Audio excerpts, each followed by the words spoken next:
के कि गुरु दीनानाथ देश गिलनी में आज गेल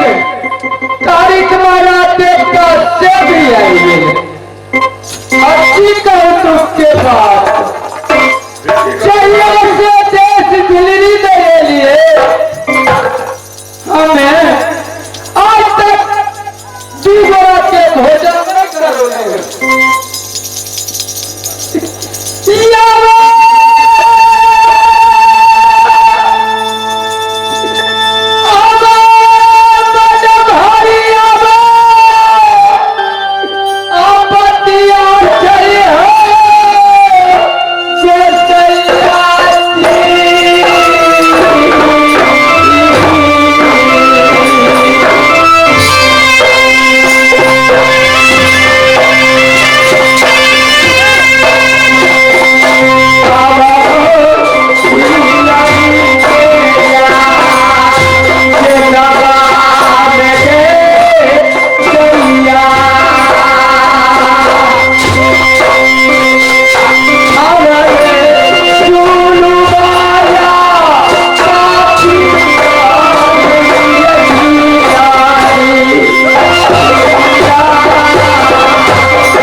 कि अपना सबके सेवा में निर्देश देगा सभी का जुड़ा होगी बालक के जल्दी भोजन कराओ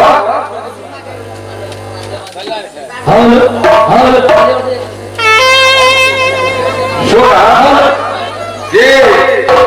हमारे सामने की बालक है कार्य के महाराज और जल्दी भोजन कराओ जी गुरुदेव बोला मैं जल्दी की जल्दी जल्दी उन्हें भोजन कराओ कुछ खिलाओ हे भगवान हमारा घर में सभे कुछ के अवस्था में छे हम तब से किए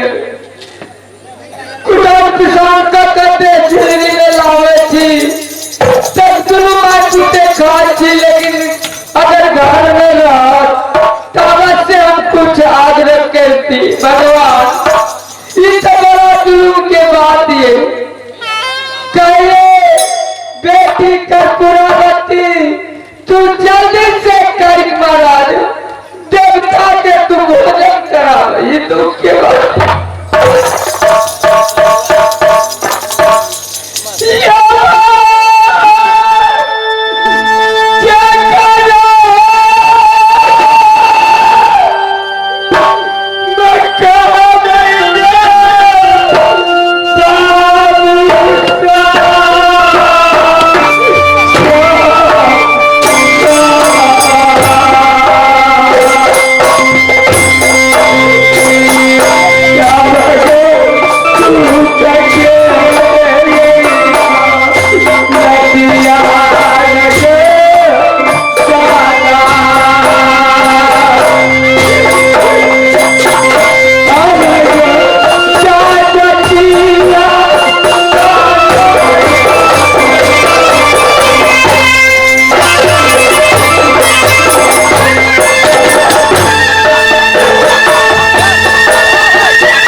दुख के बाद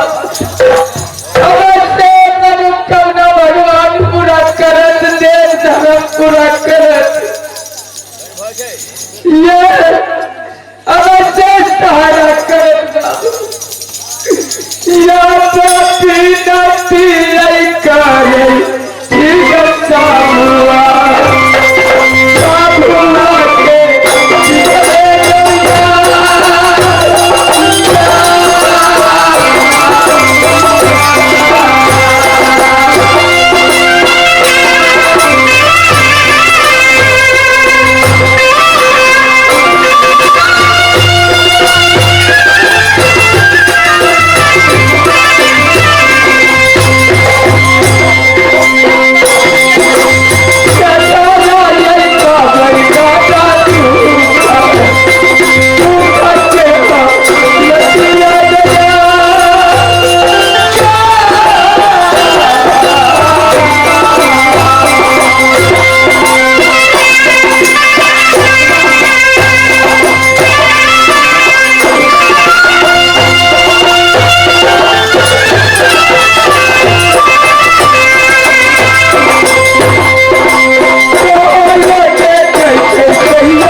बेटा रे बेरिया सुन बउआ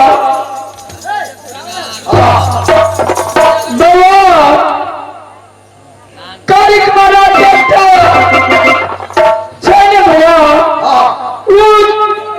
बार बार आवाज उठा रही है कि जल्दी भोजन कराव, जल्दी भोजन कराव। बउआ भोजन तक करबै पड़त कैला तो जात की पुरुष छिए, अधरवार से भूखल चल जात तो दादली में चले गेले दादी रख चाहिए बेटा का रे सुना, ये अपना हाथ से जे कहले से एक मुट्ठी अच्छा तू दादा बेटा एकरा सखा सुखी भजन बेटा सुना, ये अंधर के कोई कमी नहीं रहा, जे चीज हम लोग सब ने चीज हा सका जे ही कर पुरावती के घर छिए जे भीख मांग के खाए छे से नहीं रहना चाहिए बेटा ये संसार में। यह माता बहन से, यह भाई बंधु के आशीर्वाद से जैसे बेटी राम के सदा सुखी रहेगा।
चला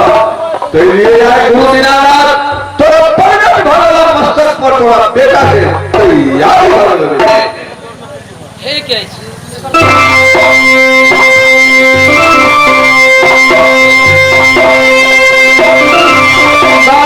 ये गुरु दीनानाथ का डालिए ये कर्पूरावती के ऊपर कर्पूरावती के बेटा बेली डालिए अब से गुरु दीनानाथ दादा के तैयारी जान भगवान कर्पूरावती के बाद यह संसार में जात की पुरुष के सेवा